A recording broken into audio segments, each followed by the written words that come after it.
SS증권방송 시청자 여러분 안녕하세요. 경제의 전반과 문화를 다루며 여러분의 오전에 책임지는 방송 박진영의 경제돋보기, 저는 앵커 박진영입니다.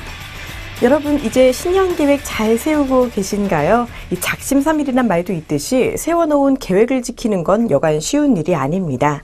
하지만 이 작심삼일이라고 해도요, 이 마음을 3일마다 다시 고쳐먹으면 1년의 계획을 지키는 것이 그렇게 어렵지만은 않을 겁니다. 올 한 해 금연이든 운동이든 여러분 계획들 모두 지키시는 한 해 되시길 바랄게요. 1월 6일 화요일입니다. 박진영의 경제돋보기 지금 시작합니다.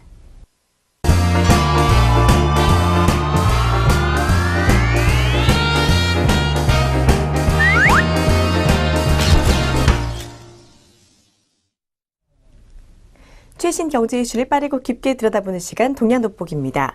오늘은 2015년 한국 경제 정책 동향에 대해 살펴보도록 하겠습니다. 올해 이 한국 경제 동향을 살펴보려면요, 기본적으로 경제 정책과 관련된 정책 분야의 이슈를 파악할 필요가 있습니다. 올 한 해 어떤 이슈들이 있을지 이 정책 분야를 살펴보도록 하겠습니다.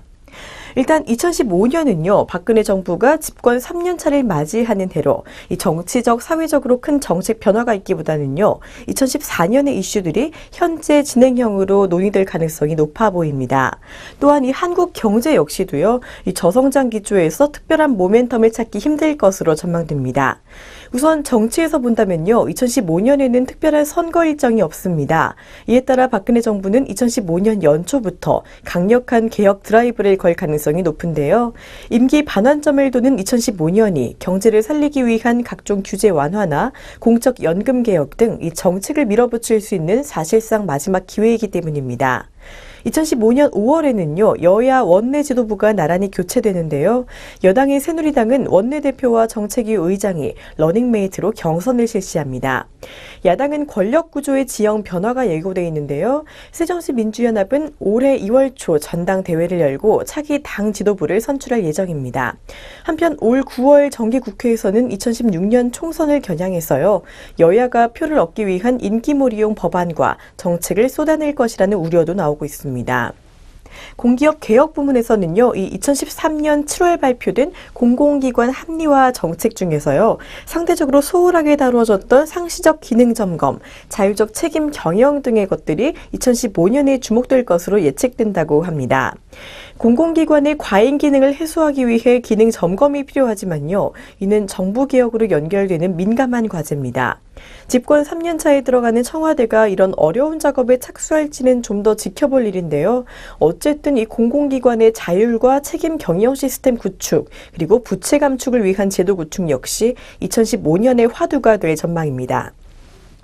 복지와 관련해서는요, 공무원 연금을 필두로 3대 공적 연금으로 불리는 공무원 연금, 군인 연금, 그리고 사학연금 등이 차례로 논의 대상이 될 전망입니다.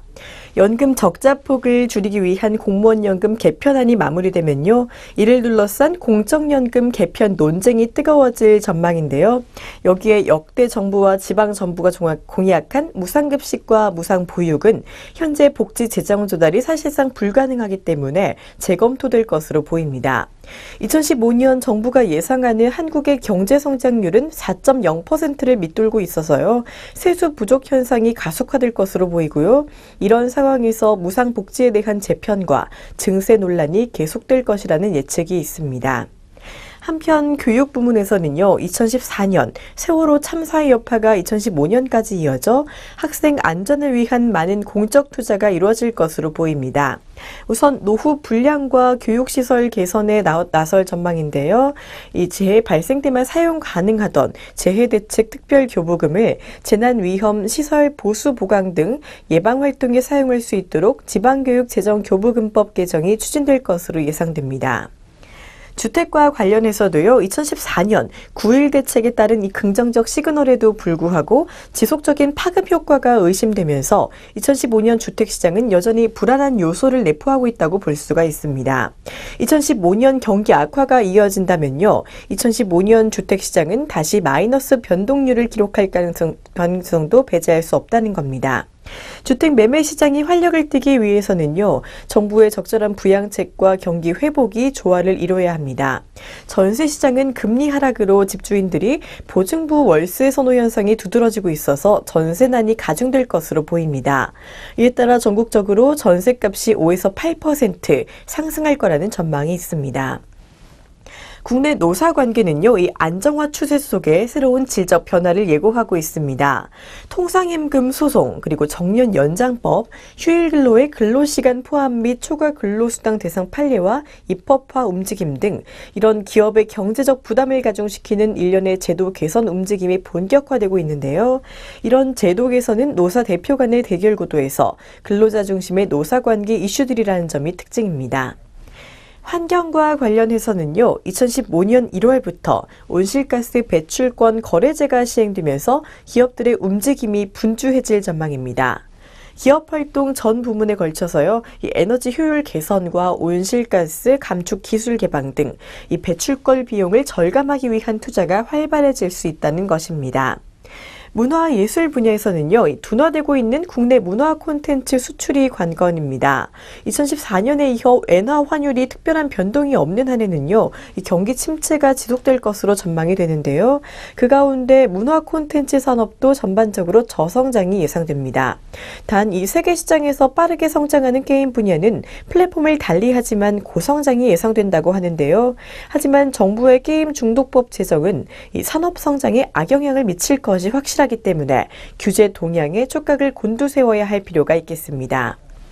경제 흐름에 정말 중요한 역할을 하는 이 주요 정부 정책 방향들, 이 정책이 어떻게 시행되느냐에 따라 증시 역시 민감하게 움직일 텐데요. 앞으로 이 2015년 달라질 정책 관련해서도 더 눈여겨보실 필요가 있겠습니다.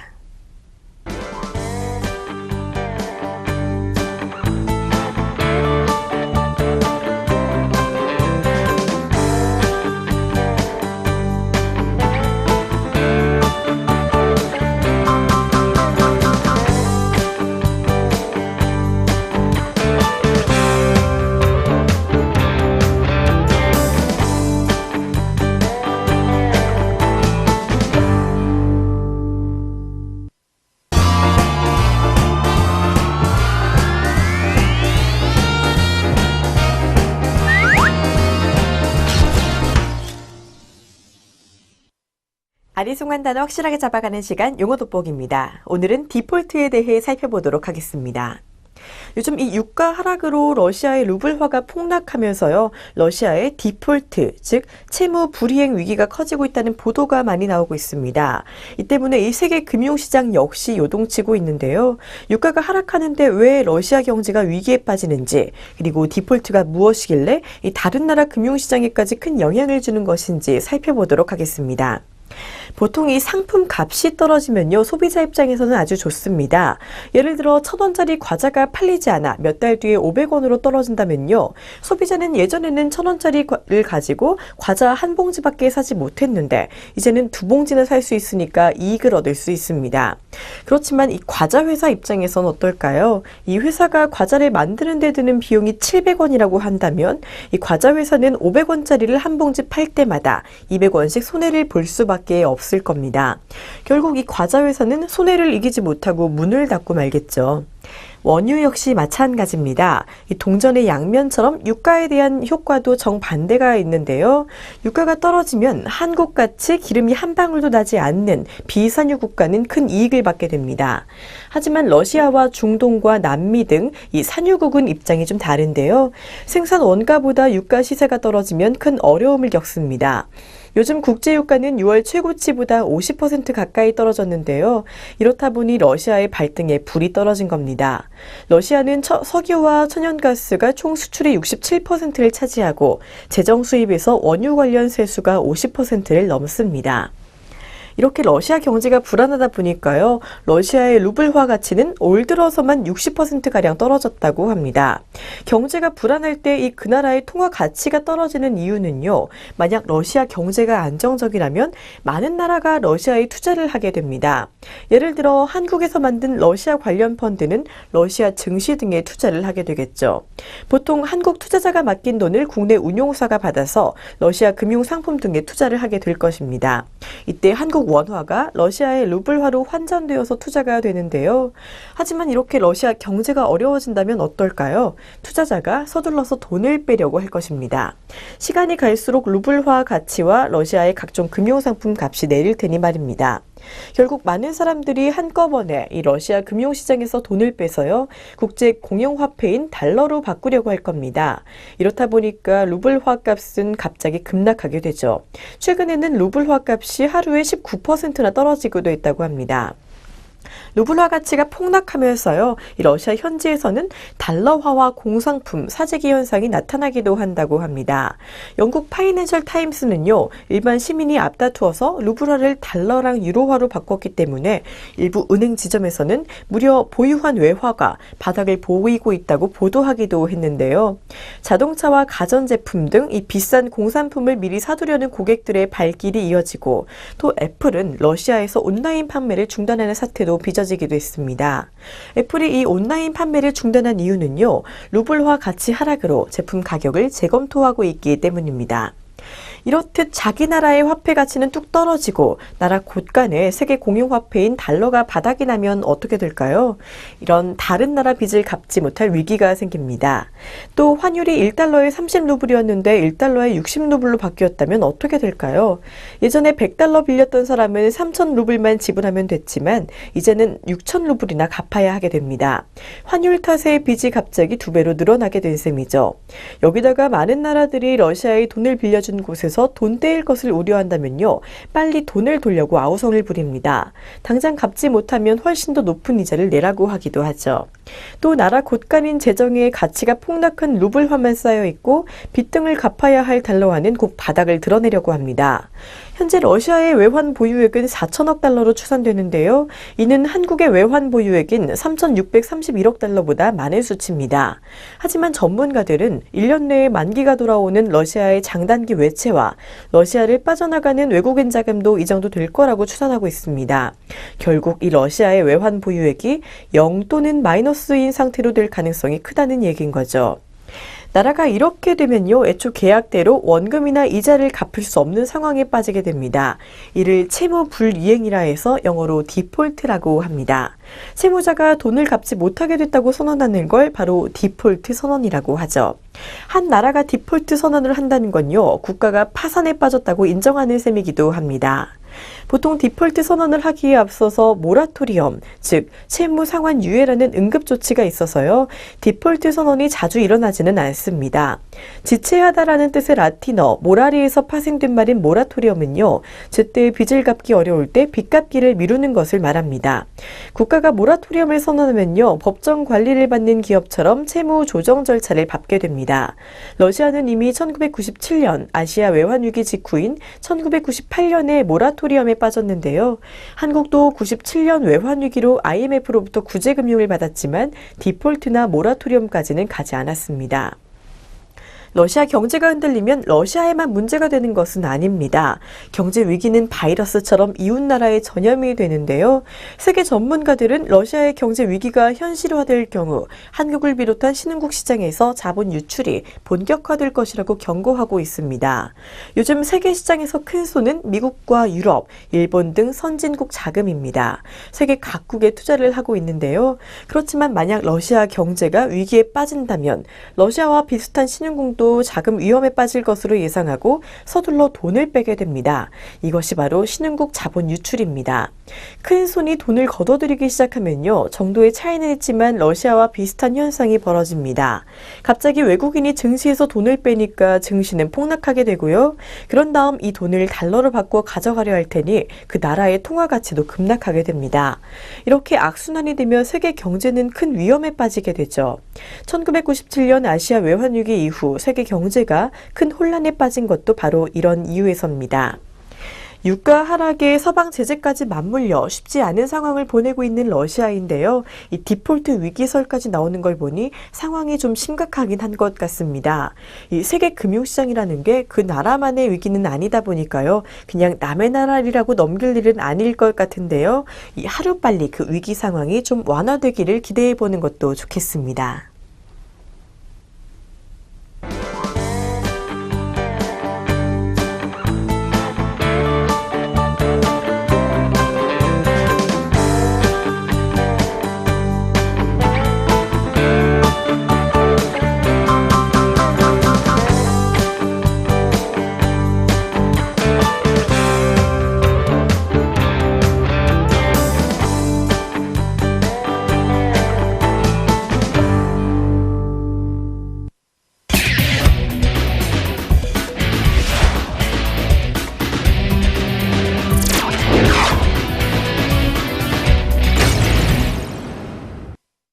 경제 문화적 재미를 더하다 컬처 앤 이코노미입니다. 오늘은 2015년 트렌드를 소개한 책에 대해 살펴보도록 하겠습니다.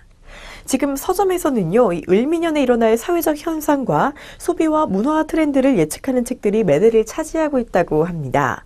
최근 교보문고 종합 베스트셀러 7위에 오른 트렌드 코리아 2015를 비롯해서요, 모바일 트렌드 2015, 그리고 핫 트렌드 2015 등 여러 도서들이 2015년에 대해 예측을 하고 있는데요. 각 트렌드 서적은 올해를 어떻게 예측하고 있는지 살펴보도록 하겠습니다. 먼저 핫트렌드 2015입니다. 핫트렌드 2015는요, 한국트렌드연구소 핫트렌드 연구위원회가 2015년 가장 뜨거운 관심을 불러일으킬 25개 트렌드를 분석하고 전망한 책입니다. 연말이 되면 대거 등장하는 각종 트렌드 중에서도 이 중요한 최신 정보를 직접 활용할 수 있게 풀어냈다고 하는데요. 트렌드를 엄선한 한국트렌드연구소는 국내 최초의 트렌드 전문 예측기관입니다. 2005년 이후 전 세계 비즈니스 현장의 변화를 꾸준히 추적하며 140여 개에 이르는 거대한 트렌드 맵을 구축해왔다고 하는데요. 이 저자들은 각자의 영역에서 열정적으로 현장을 누비는 전문가로 IT나 전기전자, 식품, 패션, 화장품 등 연구기관에서 활동하는 이들이라고 합니다. 전문가적 시각과 통찰력을 바탕으로 트렌드의 발전 방향을 분석하고 그 트렌드를 실무에 적용하는 기술까지 제안한다고 하네요.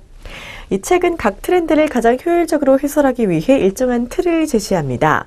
독자들은 트렌드 정의와 트렌드 히스토리, 트렌드의 성장 속도, 2015년 예측과 케이스 스터디, 그리고 트렌드4 비즈 코너를 따라가며 트렌드의 핵심을 포착할 수 있고요.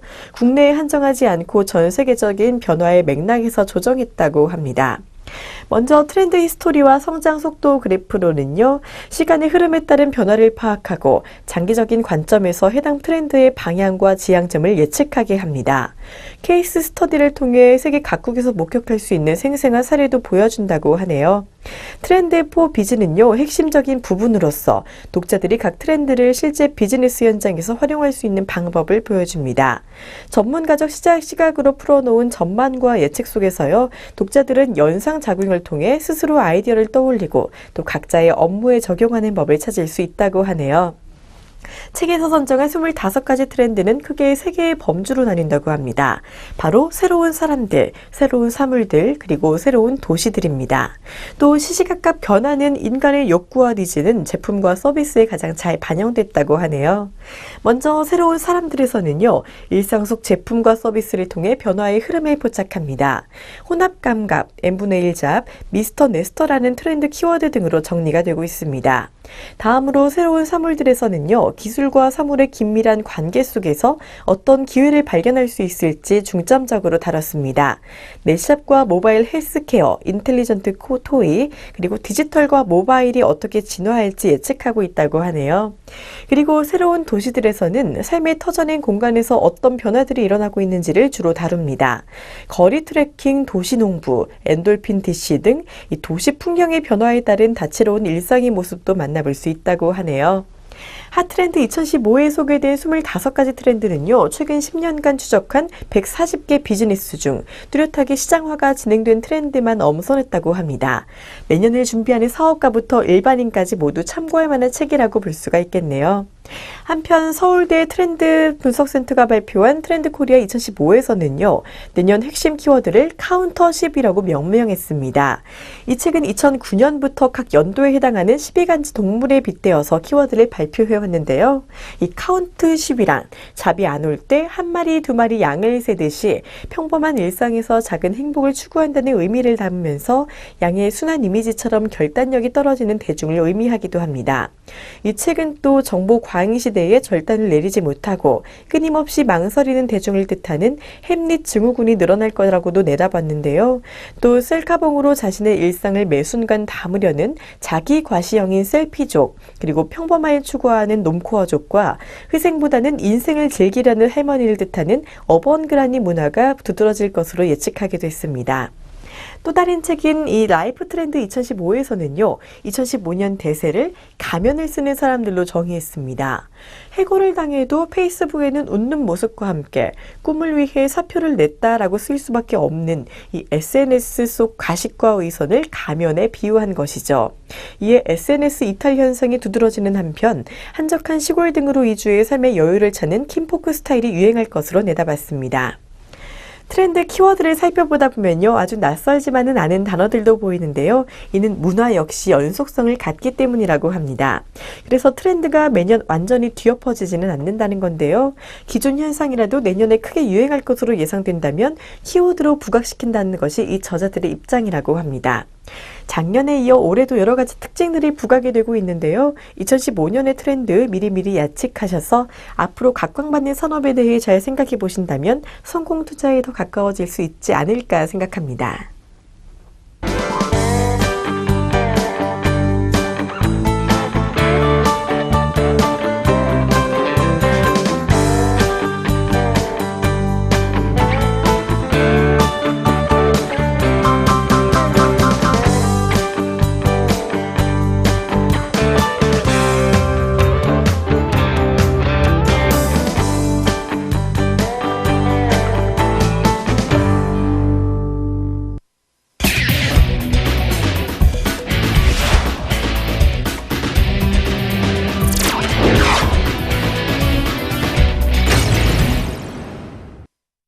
주목할 만한 주식 소개해드리는 주식 한마디 시간입니다. 오늘은 휴캠스에 대해 알아보도록 하겠습니다. 온실가스 관련주죠. 이 휴캠스 코드 번호는 069269입니다. 휴캠스 2015년 연간 영업이익은요, 이 국내 탄소 배출권 거래제 실시에 따른 마진율이 높은 탄소 배출권 판매 재개와 D&T 공장 추가 가동 등으로 올해 대비 53.8% 증가한 855억 원을 달성할 전망이라고 합니다.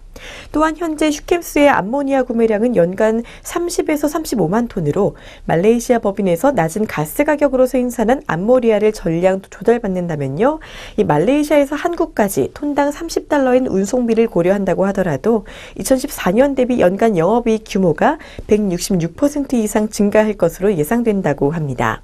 한편 휴캠스의 2014년 4분기 영업이익은요, D&T 부문의 매출액 증가에도 불과하고 이 암모니아 가격 상승에 따른 초안 부분 감익과 이 성과급 등의 일회성 비용을 고려한다면요, 지난 3분기에 146억 원과 큰 차이가 없는 실적을 기록할 것으로 보입니다. 한편 휴캠스에 대해서요, 말레이시아 프로젝트 성사에 이어서 대규모 D&T의 계약을 체결하며 추정 실적과 기업 가치가 상승할 것이라고 전망하기도 하는데요.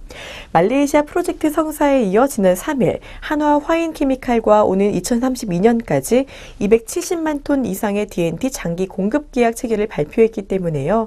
최근 2년간 40에서 50% 내외의 저조한 수준을 기록했던 D&T 부문의 가동률이 내년에는 80%로 회복될 수 있을 전망이라고 보고 있습니다. 즉 정리하자면요, 말레이시아 프로젝트 성사에 따른 미래 사업 가치 상승과 기존 사업인 D&T 실적 회복 전망, 그리고 탄소 배출권 매출 본격화 전망 등으로 이 기업 가치 상승할 것이라고 기대해 보는 것도 좋겠습니다. 이상 지금까지 휴캠스였습니다.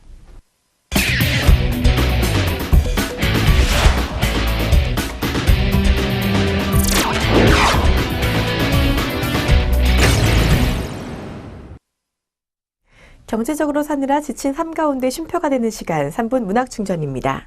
오늘은 힘을 주는 산문 하나를 살펴보도록 하겠습니다. 연말에서 연초가 되면요, 이 새해 희망에 부풀기도 하지만요, 나이 한 살 더 먹었다는 괜한 불안감, 그리고 나이만 먹었지 변한 게 없다는 두려움 같은 게 밀려오는 시기이기도 합니다.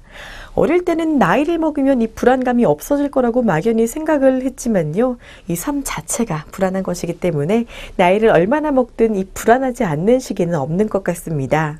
그런 불안감 잔뜩 가진 분들에게요, 오늘은 마음이 편해지는 산문을 읽어드리도록 하겠습니다. 소설가 김중혁의 산문집 뭐라도 되겠습니다. 먼저 이 본문의 일부분을 들려드리도록 하겠습니다.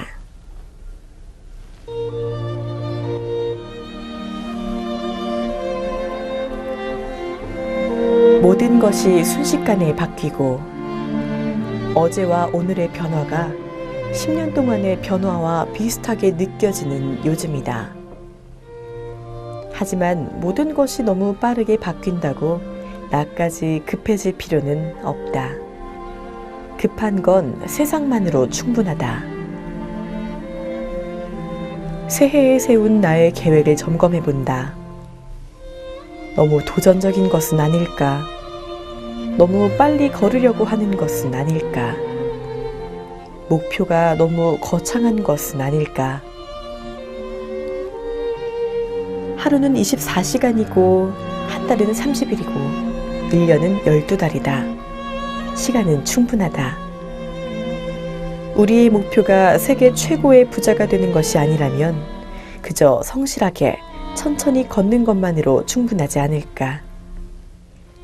조금만 더 행복해지면 된다. 주름을 만들듯 천천히 내 속도로 걸어가기만 하면 된다. 이 새해 목표 중에 부자 되기가 빠질 수는 없지만요, 그래도 돈만 버는 것이 이 한 해의 목표가 된다면 삶이 참 삭막하지 않을까 합니다.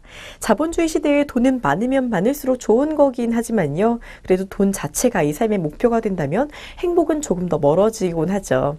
세계 최고의 부자가 되는 게 나의 목표가 아니라면요, 자신의 속도로 성실하게 천천히 걸으라는 이 작가의 말처럼 멀미가 날 정도로 빠른 세상의 속도에 억지로 끼워 맞추다가 멀미를 일으키지 마시고요. 그냥 나는 나대로 급해지지 말고 나의 속도를 유지하는 게 중요하지 않을까 합니다. 모두의 걸음이 다 같을 수는 없습니다. 각자의 걸음이 있고 그 페이스대로 살다 보면요, 나름대로 나의 전성기가 올 것이고 이 전성기를 향해 가는 순간순간이 행복해질 것입니다. 남과 비교하지 마시고요, 조급해하지도 마시고 정말 뭐라도 되겠지라고 생각하시고 천천히 나아가신다면 꼭 뭐가 될 필요는 없지만서도 그래도 오늘 소개해드린 이 책 제목처럼 뭐라도 되지 않을까 합니다.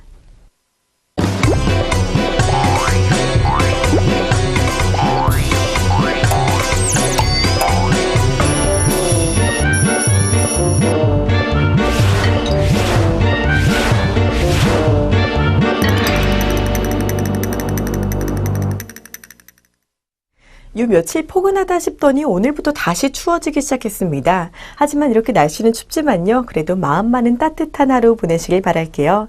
오늘 하루도 좋은 하루 보내시고요. 저는 내일 다시 찾아뵙겠습니다. 여러분 고맙습니다.